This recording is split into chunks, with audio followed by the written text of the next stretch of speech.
Welcome back, everyone, to another segment of The Next Normal. I'm your host, Sister Jenna, and I hope you're doing always well. And even when things are a little difficult or a little challenging, or situations are offering you an opportunity, it's offering you an opportunity to dig deep within yourself and to pull power from source. Because every time you find yourself in a particular situation or circumstance that's beyond your control, haven't you noticed that you need to find a kind of a power in you? It's like I just need some strength. I need some awareness to get me over this situation. Whether it's between you and your spouse, you and an in-law or a relative, you or a colleague at work, or even you and the political systems in your countries, you will sit and you feel you're a part of this struggle. And you ask yourself, what can I do? How do I manage this? And the more you project outside to find a solution, the more you go to gurus and sages and seers and pastors and mediums, and you study everything outside of you to get an answer. Did you? Did you find an answer to what you were going through? I'm just asking the question, maybe to some extent. But at the end of the day, don't you turn inwards to try to find the power to cope with an extremely complicated personality? Have you ever lived with somebody who's completely a different cup of tea than you? Send me an emoji on the comments. Have you ever bumped into a difficult person? Are you a difficult person? Or are you just different? Would God make any of us imperfect? Would God, this almighty supreme power, use time and energy to make us flawed? What does God work on, my body or the soul? Who is God? Now things are getting much clearer. Our kids are so much smarter than we were. In the teachings of the Brahma Kumaris Rajoga meditation, not only does it invite you to use your thoughts to consider yourself to be a peaceful being, a peaceful soul, a happy soul, a pure soul, then it will teach you through thoughts, now go to God with that sense of respect and dignity and honor. Now talk to the divine. Now connect your self with the Supreme Self and connect. And observe what happens, the growth, the power. So what is and who is this great energy called God that very few people are talking about nowadays? It's so hard to have a conversation with someone about God without getting into an argument, without them thinking that whatever you're saying makes no sense, or that their religion has power over God. We know that's not true. We know that by now there is an energy, an entity that exists. Example. Let me do a quick example. I'm sitting here and I remember my grandmother that gave me so much happiness.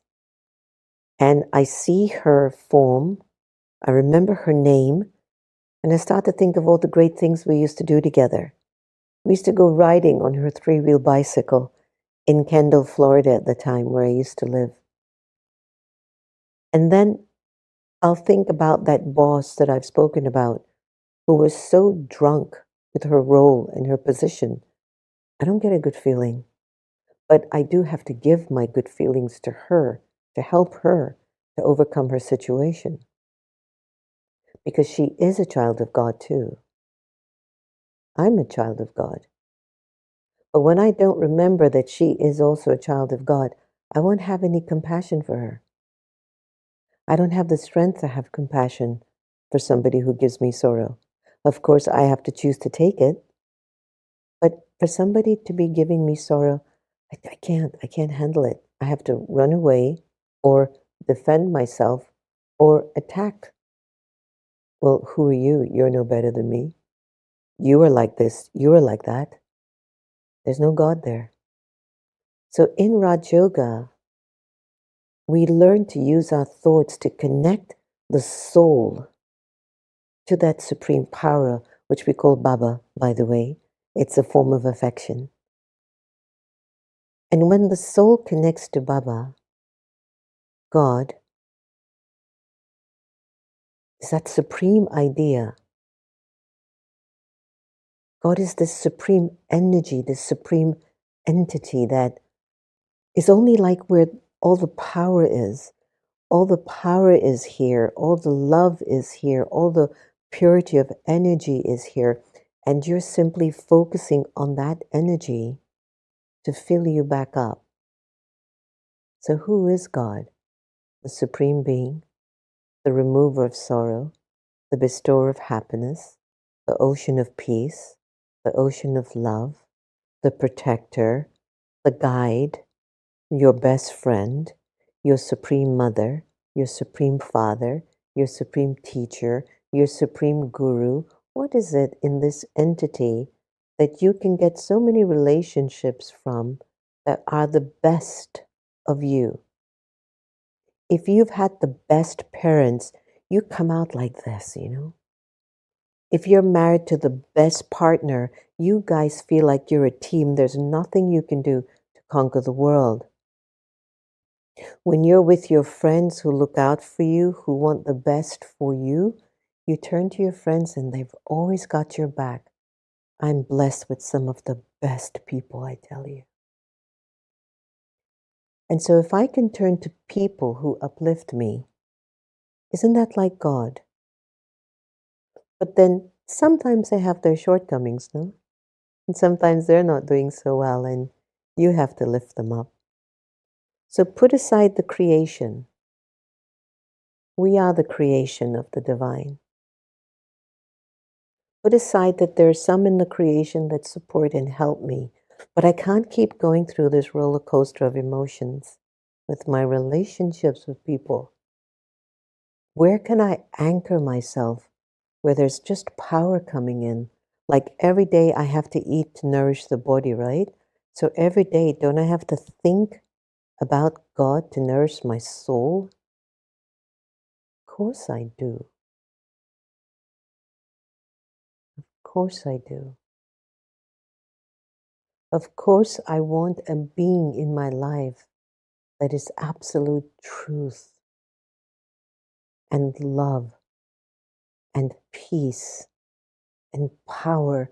That whenever I think of the divine, whenever I think of Allah, Jehovah, God, Bhagwan, Ishwar, the Supreme One, Baba, I know He's got my back. It's like every time you think of the people who you know love you, it gives you fuel, doesn't it? But it's still human. I'm a spiritual being in this human body, experiencing the human, but at some point I have to evolve from that. This is the time. This is our time to evolve from our limitation of our identities and ourselves. Where do I go? To the church? To the synagogue? To the temple? To the mosque? Or do I go inside of myself? As I'm in the temple, in the synagogue, in the mosque, and do I really give myself the thought patterns or create the thought process? I know I, the soul, am immortal, eternal, pure, and peaceful.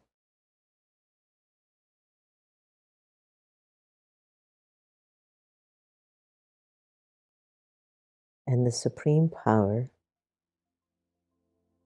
the Supreme Mother, Father, Teacher, Guru, is with me.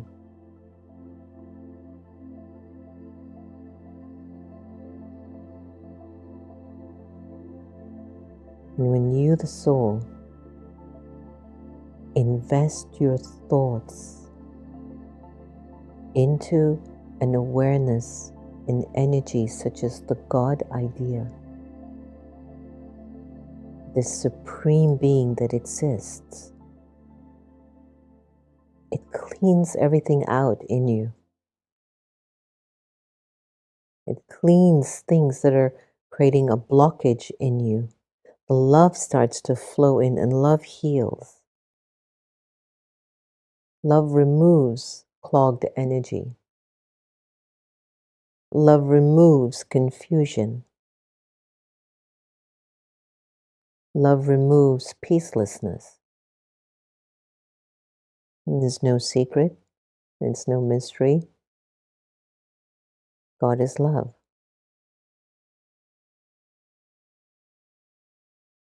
God is love.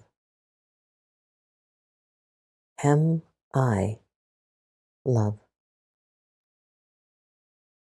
Have I understood I'm a child of God the Supreme? And if I am God's child, and I am, how does love work through me? In my marriage, with my children, friends, relatives, colleagues at work, in society, how is God working through me in my life? Where is God nowadays? People are fighting so much with each other. There are wars taking place as I speak. There are leaders who believe the only path to peace and reconciliation is to destroy another group of people. Historically, that has never proven to be the way unless you want autonomy or power over a group of people. That's all we've ever seen throughout history. And you wonder, if God sits in a war room, would God tell you to fire missiles? To kill his own children? To say to you that that group of children aren't worthy to be on the earth? Would he tell you in the war room to do that? And then you go to church, you go to your mosque, you go to your synagogues, and you pray to God with a clean conscience? Or is your heart blocked? Is the soul blocked because it doesn't want to see the choices that it made when it was loveless?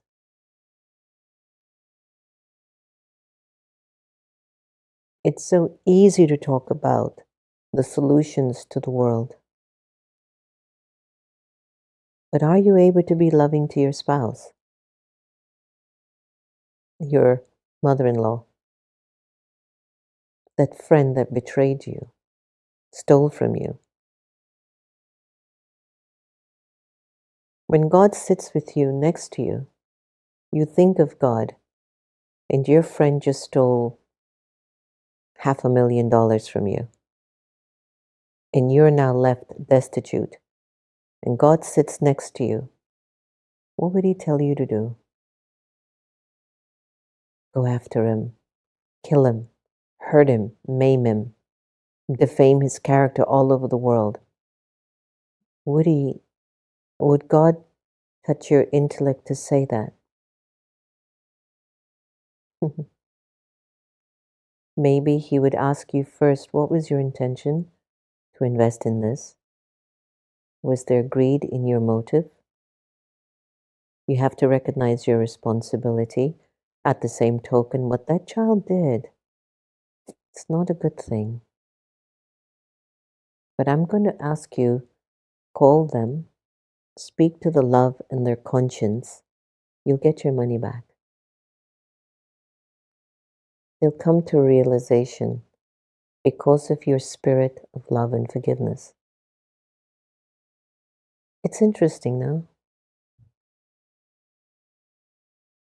that if we are embodying the love energy, the wisdom energy, the truthfulness, the peace of our Supreme Parent, what would our society be like? How would we live with each other? You see, what God is trying to clean out in the soul are the 5 vices: anger, lust, greed, attachment, and ego, algae. He's trying to clean out the experience and the memories that are recorded in the soul of behaviors that we have executed over time and have become familiar with them. Half the times we don't know when we're being arrogant.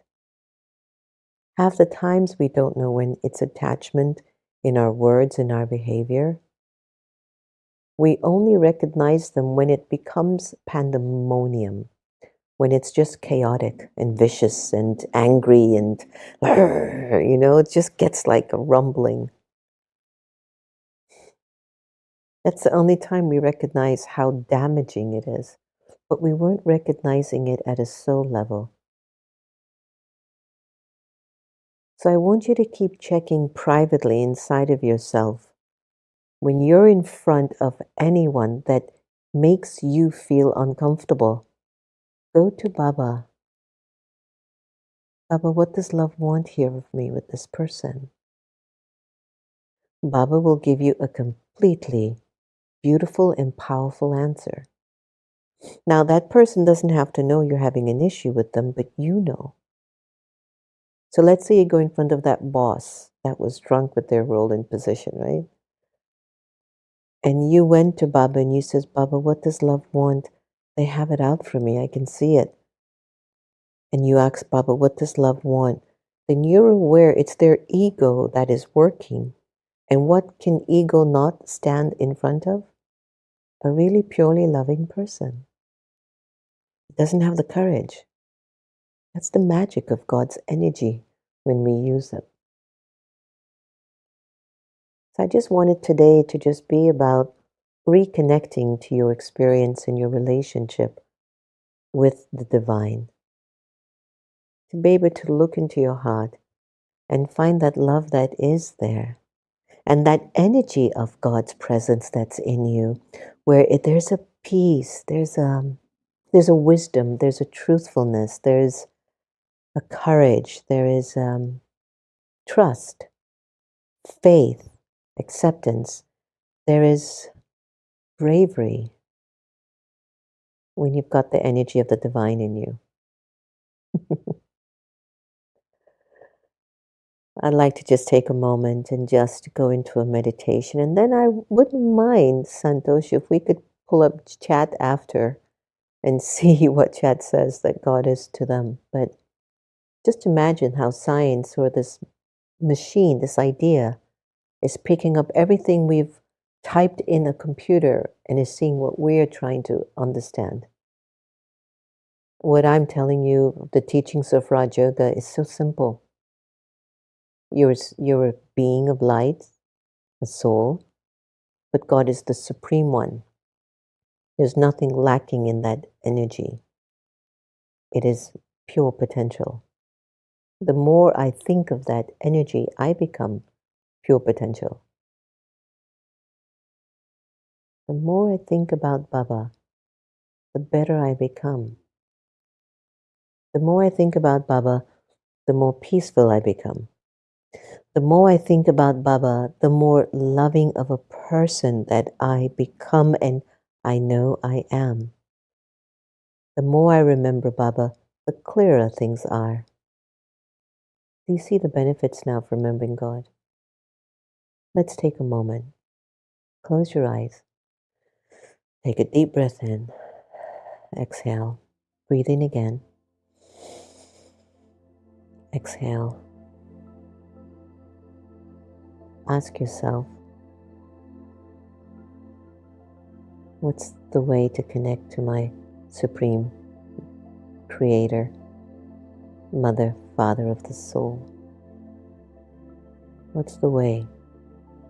What's the path? It's a thought. I am a spirit. I'm the light within, the energy, the soul.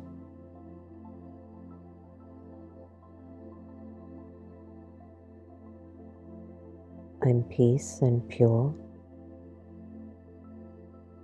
God is the Supreme Being, the ocean of love, and I know every time I think of you, Baba, I feel so much better about myself.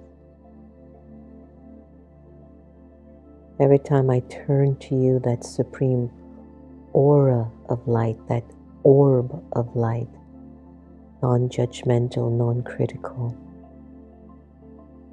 I can feel my truthfulness, who you've made me into. I can feel you. The more I think of you, the more I experience a part of me that I've lost, that I forgot. But now I'm remembering. Just by being in your company, in my mind, I feel you.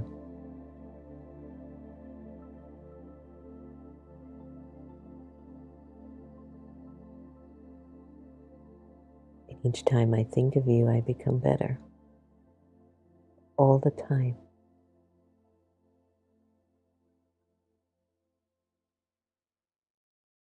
All the time.